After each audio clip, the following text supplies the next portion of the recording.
Secretary of State and prosecutor of this trial concerning the guilt of Sir Thomas More. I'll proceed. Or here, who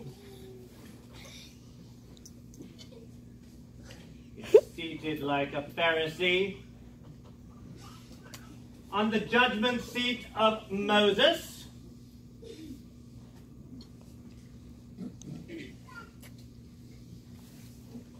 in his very silence, preaches the old, dusty, and oppressive idea of owing one's allegiance to the Pope. Or to use a more politically correct and perhaps less offensive term, the Bishop of Rome. Who is the Pope to judge whether or not a man has sinned?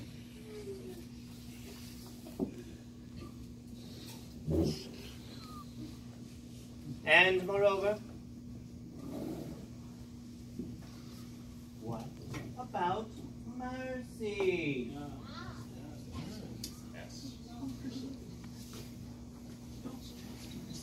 If a man, or anyone else for that matter, wishes to marry whomever he wishes, why shouldn't he? Love is love. What does love got to do with getting? And if the king wants to call himself the head of the Church of England, whom does it hurt?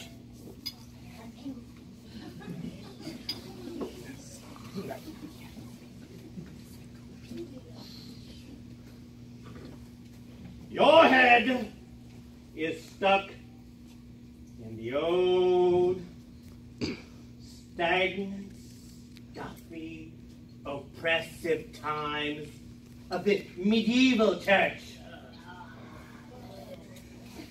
where things were so stale.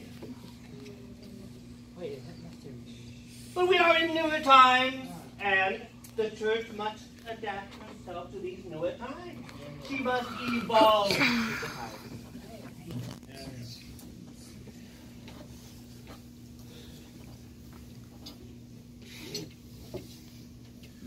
You have very greatly offended His Majesty the King and all others who are suffering discrimination and microaggression.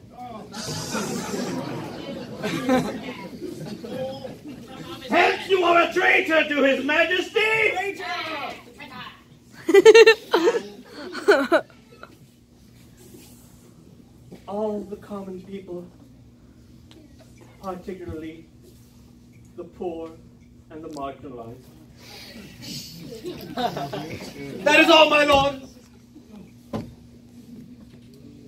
The jury will now retire to consider the evidence. Considering the evidence,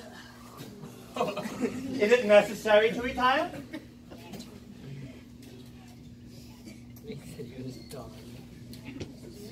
Then is the prisoner guilty or not guilty? He's guilty, my lord. Sir Thomas More, you have been found guilty of high treason. The sentence of the court is that... My lord, when I was practicing law, the manner was to ask the prisoner, before pronouncing sentence, if he had anything to say. Have you anything to say? Yes.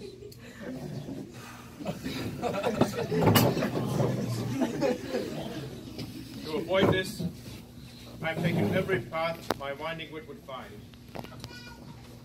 Now at length, as the court is determined to condemn me, God knoweth how, I will discharge my mind concerning my indictment and the king's title. The indictment is grounded in an act of Parliament and is directly repugnant to the law of God. The king in Parliament cannot bestow upon himself the supremacy of the church, because it is a spiritual supremacy, the which can only be granted by God, as he did when he passed on the keys to St. Peter and his successors, for no other purpose than the salvation of souls. Added to this, the immunity of the church is promised by the king, both in Magna Carta and in the king's own coronation oath. Now we see you play the Arminitus. Not so, Master Secretary. Not so. I'm the king's good subject, and I pray for him and all the realm. I do none harm. I say none harm. I think none harm. And if that is not enough to keep a man alive, then in good faith I long not to live. Nevertheless, it was not for the supremacy that you have sought my blood that I would not bend to the marriage, that sacred bond which God blessed and sanctified as an indissoluble union from the beginning of creation, a sacred bond which Christ ordered and decreed to be an everlasting link, incapable of being broken asunder by any man. That bond which no authority, either that of the spiritual realm held by the Pope or the temporal power held by the King, has any ability to loose. So long as that bond, sanctified by God, exists, no one, I repeat, no one, has the ability to destroy the institution of the family. No amount of love or pity can justify the allowance of anyone to live in sin with another, as this is no less than a nod towards their condemnation. Therefore, those among you who seek to abolish or weaken the potency of this sacrament by false and intemperate pity will only lead yourselves and your country into confusion and ultimately damnation, bigotry, hater, Small-minded oath.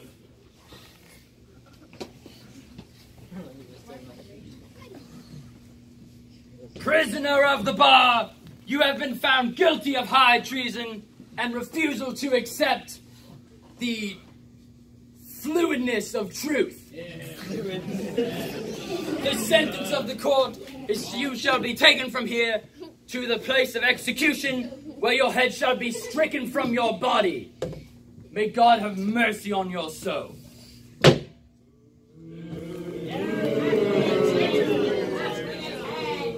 have prayed and labored for the good of my king and country in the name of truth. I pray and hope that the bishops and the king return to good counsel, that we may merrily meet in heaven. Though I am to die for this, I die the king's good subject, but God's first.